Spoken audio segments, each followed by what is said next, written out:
Steph Curry has finally been validated after dominating the NBA Finals and beating a stacked Boston Celtics team. He has cemented himself as one of the greatest players to ever play basketball. We all saw how he dominated the NBA Finals with his scoring ability. But in this video, we'll talk about one of his unappreciated skill sets. What's that, you ask? I'm talking about his playmaking. When you think of Steph Curry, it's always the shooting that comes to mind, most especially those heavy-hitting long-range bombs. The thing with passing and conventional assists is that it's very straightforward. Someone makes a pass, and the receiving player immediately makes a basket. Assists are mostly regular run-of-the-mill plays. They are generated mostly from locations that analytics people love, mainly from the paint and short corners. In this illustration by Kirk Goldsberry, that shows the most common shot locations, you can see how the shot location has changed drastically from the 2000s to now, the 2020s. They are generated mostly from pick and rolls or passes on the corners. The mid-range shot is basically gone. Assists and shot locations are now strictly from the paint and three-point line, which is analytically the most optimal shots in the NBA. But to be honest, well, they're a bit boring, because you see the same plays and the same kinds of passes over, and over, and over, and over again. But from time to time, you'll see great passes coming out of these mundane plays. Some passes are so amazing that the receiver doesn't expect it. Some passes are so simple that it's straight up amazing.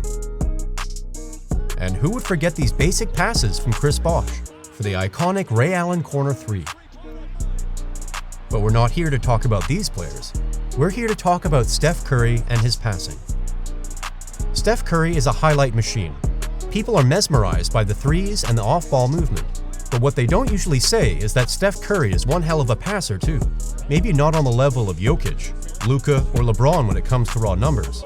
Those three, in my opinion, are the three best playmakers today. Between them, they're average around 7.5 assists per game. But Steph Curry is good.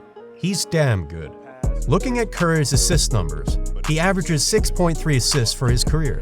Not great, but kind of average numbers for a point guard. One of the reasons his numbers are not as high as they could be is because he's playing with Draymond Green, a passing savant himself. One of the most boring but effective passers in the NBA today. But what if I said that Curry is as good or if not better than LeBron, Jokic, Luka, or any other great playmakers in the NBA today?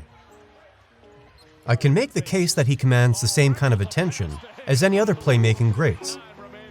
When it comes to attracting attention, I think no one is better than Curry. He's the only player who will dictate a defense the moment he steps on the court because of his shooting and inside scoring. If you have those two things, well, playmaking becomes easier.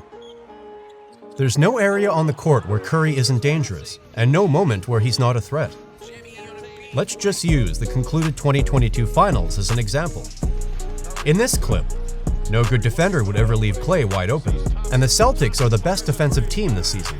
And yet, Curry attracts so much attention that Jaylen Brown forgot about Klay Thompson, and the defense broke down. The double team on Curry leads to a three for Klay. Here's another one. Curry driving into the teeth of the defense, getting a triple team, and completely forgetting Gary Payton, the second in the corner.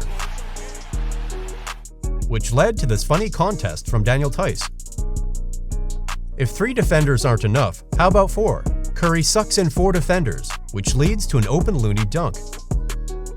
Here's an alternate angle. Here's a still image of the play. Curry had 3 open teammates, 1 on each corner, and the loony under the basket. But that's not what makes Curry awesome, because every great player can do that. What makes his playmaking great is that people don't really notice it. If you watched our previous video on how good really is Steph Curry, you'll know what I'm talking about. If not, watch that video first. The link is down in the description. If you did, then what I'm talking about is spacing and gravity. I'm not going to explain it in depth, but here's the gist. Spacing is the ability to draw a player's defender into the perimeter, from out to the three-point line. The more willing a player is to shoot from these areas, the more they should be accounted for. Gravity is the tendency of defenders to be pulled to certain parts of the floor. These two concepts don't just apply to Curry's shooting, it also applies to other parts of his game, mainly passing or lack thereof. See, for Curry, he doesn't need to touch the ball to generate an assist. That's how much of an offensive threat he is. You can't imagine what I'm talking about? Well, here's one. A fake handoff from Draymond Green leads to an open layup because of Curry's threat as a shooter. Here's another one. Curry cuts hard, draws 2 defenders, that leads to an open looney-up.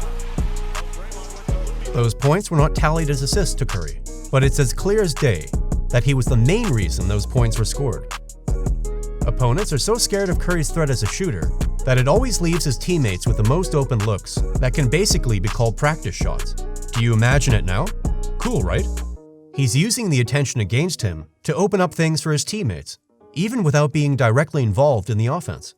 That's some next-level playmaking that you will rarely see from other players. But you also have to specifically look for them in order to see. That's what makes Curry great. A lot of his playmaking doesn't jump at you the way LeBron, Jokic, or Luka's flashy playing does. So the next time you watch Steph Curry play, don't just watch him. Watch what happens around him. And you'll enjoy and get to appreciate his game much more. It's the intangible things that separates the good players from the great ones. If you enjoyed the video, check out other videos on our channel. And don't forget to like and subscribe so you don't miss out on more content every week.